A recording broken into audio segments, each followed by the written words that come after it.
What's up? How you doing? Here we are, Sunday night, time to eat, and tonight we're having burgers, Wahlburgers. First time I'm having these. I see Marky Parky here on the front, Mark Wahlberg and his two brothers. So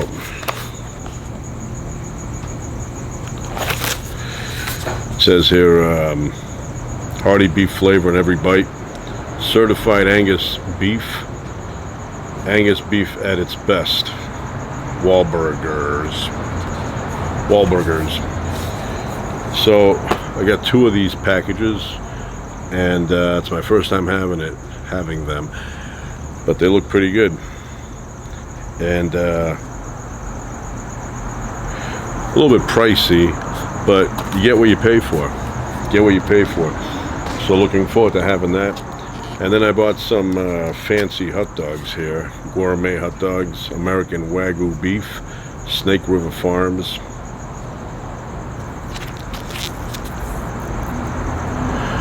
That looks good. So that's it. That's what we're having. I'm gonna cook them over there, and we're gonna eat. So I put the burgers on the grill, and my first impression is that they're very good quality, very high quality. They smell great. They're thick, good thickness on them. None of those cheap McDonald's burgers. These are, about that thick, very juicy. So my first impression is thumbs up, thumbs way up. Haven't tried them yet, I haven't tasted them, but just looking at them visually, they look really, really good. Alright, so I had my dinner, I had the burgers, and now I can comment on them. I highly recommend them. They're awesome, great flavor, very juicy. What more can you say? Wahlburgers. And the reason I had a craving for burgers today, so I took my daughter to the Griffith, but not up top, on the back there where they have the picnic area, and it was full of people and they were barbecuing. So me and my daughter, she was on her bike and I was walking around, and I could smell burgers, hot dogs, that, nice smell with charcoal. And I was craving. In my mind, I was walking, but in my mind I was thinking I could go for a burger. So on the way home, I stopped at the supermarket, and I went in and I saw different burgers, and then I saw Wahlburgers.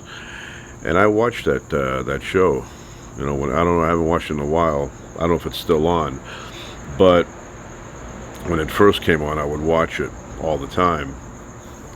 And so I grabbed 2 packets and I cooked them, and very, very, very good. Very good. I highly recommend them. If you're in the supermarket and you're craving burgers, get the Wahlburgers. Donnie Wahlberg. And of course, I don't know if he's got any investment in the company, but Marky Parky, Mark Wahlberg, he's on the picture. But yeah, very good, very tasty. And I bought some good cheddar cheese, American cheese. Very good, delicious. So right now I'm looking at the moon. It's right up there. I already looked at it, so I don't have to look now. And right next to it, so here's the moon, Jupiter, right next to it. Now, when I was younger and Jupiter would line up next to the moon like that, I would tell a friend of mine that I own that not a planet, I thought it was a star back then. I would say I own that star, and it kind of became a joke. Every time it was out like that, I would mention it to him, and he would mention it to me. And then many years later, I ran into him, and he goes, "Remember back in the old days when the moon was next to that star and you would say it was yours?" I go, "Yes." And I said, "That wasn't a star, that was Jupiter." Well, tonight, that's the way it is right now. Brings back good memories when I see it like that. Happens every once in a while. So that's it, Sunday night. And I just watched, we record these now, so we don't have to watch it on the night it shows. It's not like the old days where you had to. But I was watching Alone Frozen. Love that show. Anything alone, and whatever they come up with.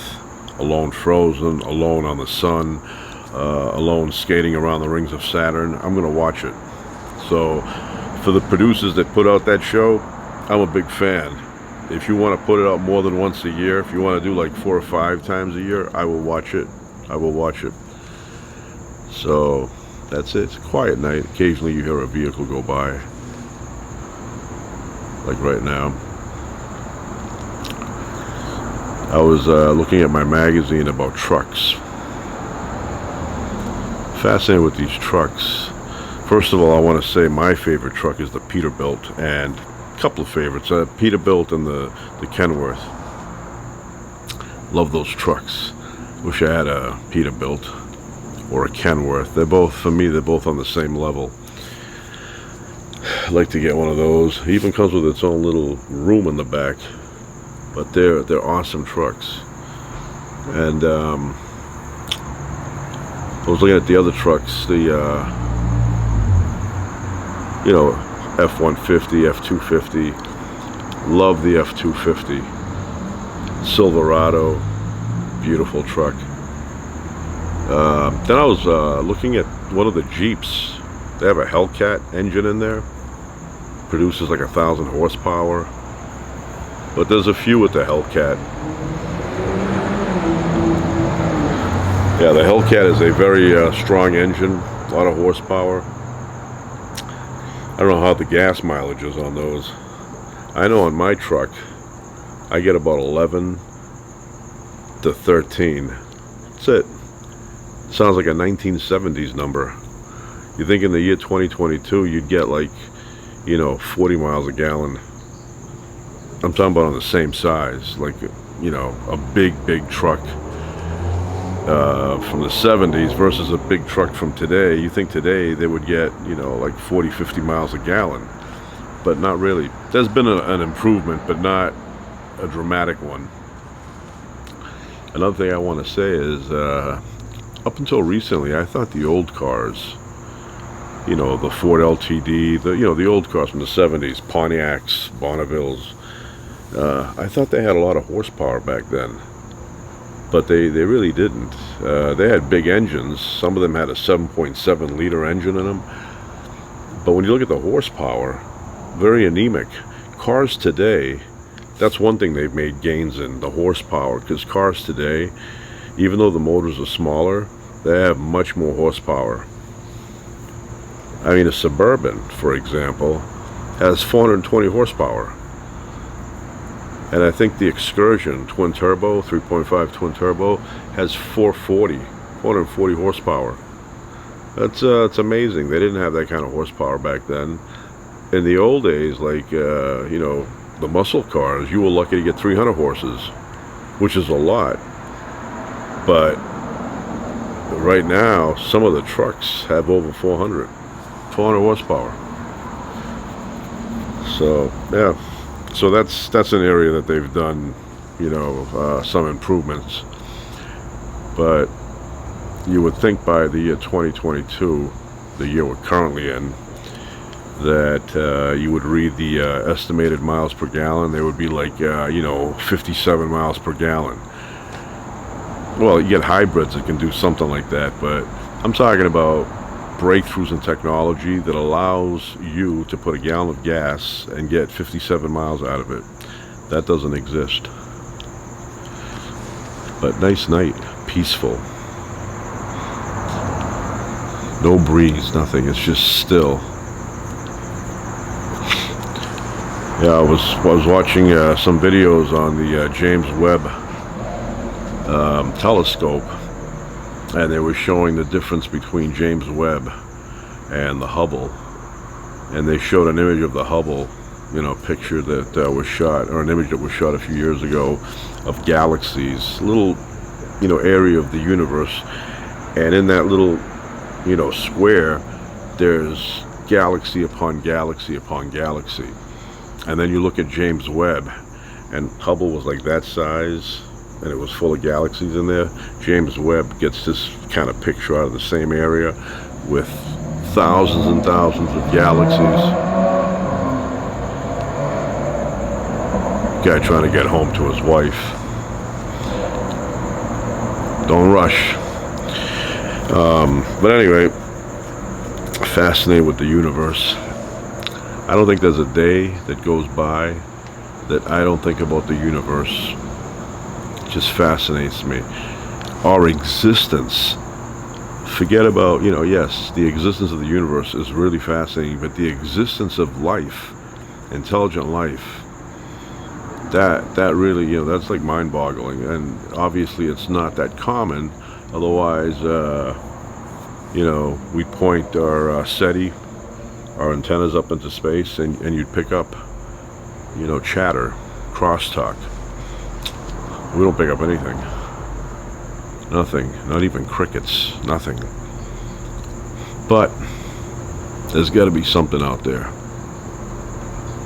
There's got to be something in a place that big, and we don't know how big it actually is, because we only see the observable universe, because the light from anywhere beyond that hasn't reached us yet, and never will, because the universe is expanding faster than the speed of light.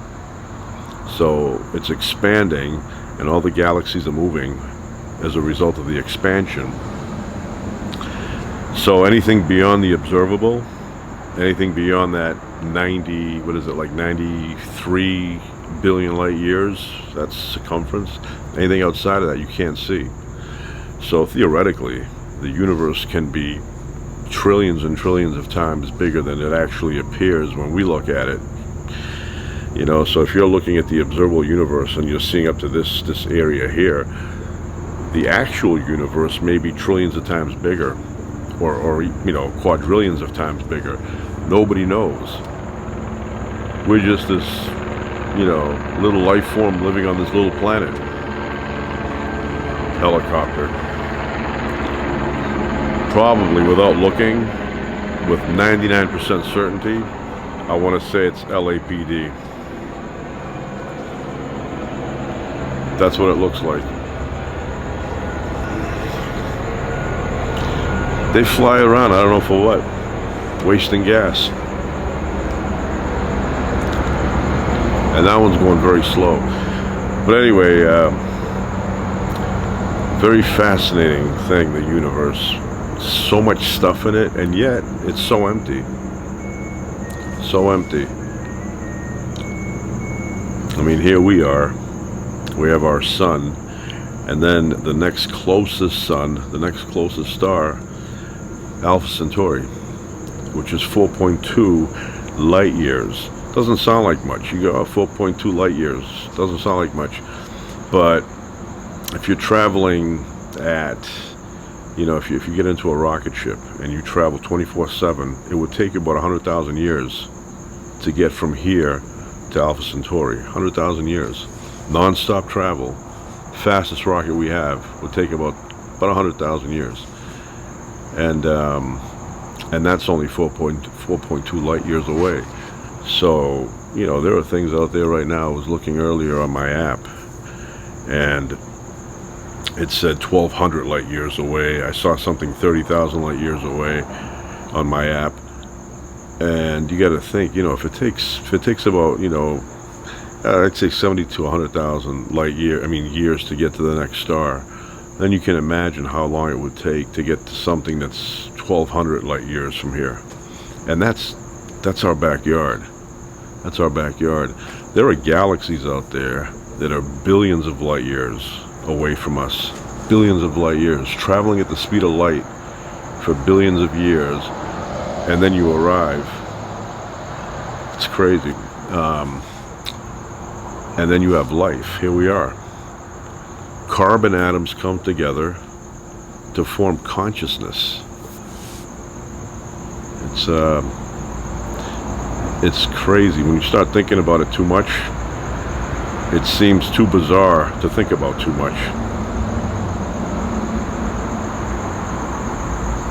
Anyway, that's it. Monday tomorrow. School.